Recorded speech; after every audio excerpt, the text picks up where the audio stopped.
Télé 24 Live, votre réseau d'information.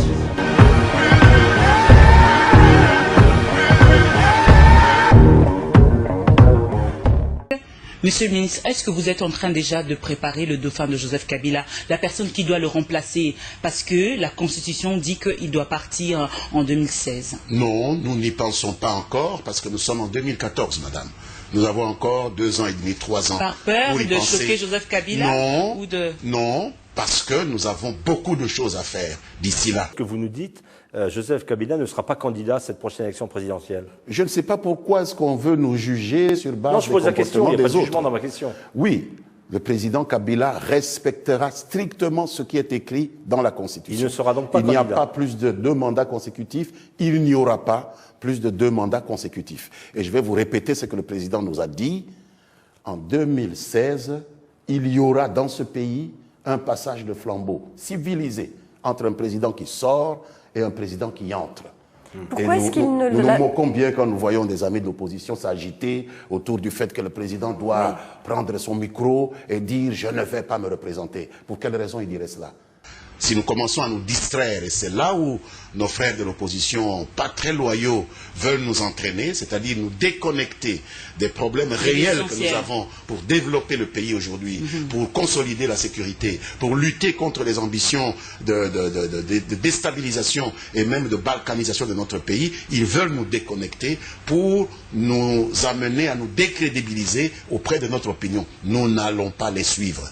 Chaque chose viendra en son temps. Aujourd'hui n'est pas le temps du débat sur 2016. Alors, puisque la Constitution dit qu'il ne doit pas se représenter. Pourquoi est-ce que le président doit prêter serment? On veut que le président prête serment tous les jours. Il a déjà dit, lorsqu'il est entré en fonction, qu'il va respecter la Constitution. On vous entend bien, mais dans pas mal de pays, des présidents ont dit ça, puis au dernier moment, ils ont changé la Constitution. Je ne peux pas fonctionner par rapport à d'autres pays. Nous sommes la République démocratique du Congo. Le président Joseph Kabila est Joseph Kabila. Et il ne ça n'a rien à voir avec d'autres personnes. C'est possible, mais comment ça se fait qu'on n'y croit pas vraiment? En réalité, Joseph Kabila, il est jeune, il a 43 ans, il a pris goût au pouvoir. Hein. Même dans le cas d'un scénario à la Poutine Medvedev, où par exemple dans 5 ans il rendrait le pouvoir en 2021, ça me semble un petit peu difficile à croire parce qu'il y a sa famille, il y a le clan des Katangé qui est à côté de lui, sont tous des hypothèses et des gens qui le poussent à rester au pouvoir. Alors rester au pouvoir, oui, mais dans quelles conditions? Il faudrait changer la Constitution. Il faudrait, alors il y a 2 possibilités, changer la Constitution, passer par un référendum, c'est un petit peu la solution de force, et c'est ce que demande un certain nombre de faucons de la majorité présidentielle actuellement à Kinshasa, ce qui provoque d'ailleurs pas mal d'émotions sur place, mais là c'est une situation d'affrontement avec l'opposition, c'est une situation peut-être de fin du processus démocratique et un risque de coupure avec la communauté internationale. D'où la deuxième hypothèse qui est à mon avis plus vraisemblable, celle d'une prolongation du mandat de Joseph Kabila. Au-delà de novembre 2016, il y a une raison objective à cela, c'est que tout le monde réclame un nouveau recensement, un nouveau fichier électoral, et la CENI peut très bien dire, écoutez, moi il me faut plus de temps, plus d'argent, etc. Donc on va dépasser le mandat.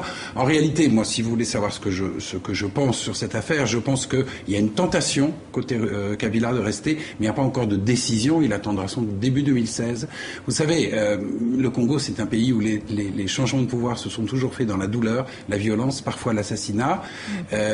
Kabila, c'est quelqu'un qui a conscience de la précarité de son destin, mais cette conscience peut le porter sur 2 chemins radicalement différents. Soit rester pour tenter de conjurer ce destin, soit partir pour justement essayer d'y échapper. Alors cette affaire est bien sûr suivie de près à l'étranger. François, qu'est-ce qu'en pensent les pays de la sous-région? Alors il y a des pays qui suivent ça avec beaucoup d'intérêt. C'est le cas par exemple du Congo-Brazzaville, où le président Denis Sassou Nguesso est à peu près dans la même configuration. Et c'est le cas évidemment du Burkina Faso, dont on a eu déjà à parler, où le président, Blaise Compaoré, dès 2015, devra affronter ce type de situation avec lui, une possibilité de référendum qui n'est pas sûr de gagner. Il peut y avoir concertation entre ces chefs d'État, des pressions qui s'exercent? Écoutez, il y a peut-être échange d'informations, oui, c'est possible. Merci François Soudan.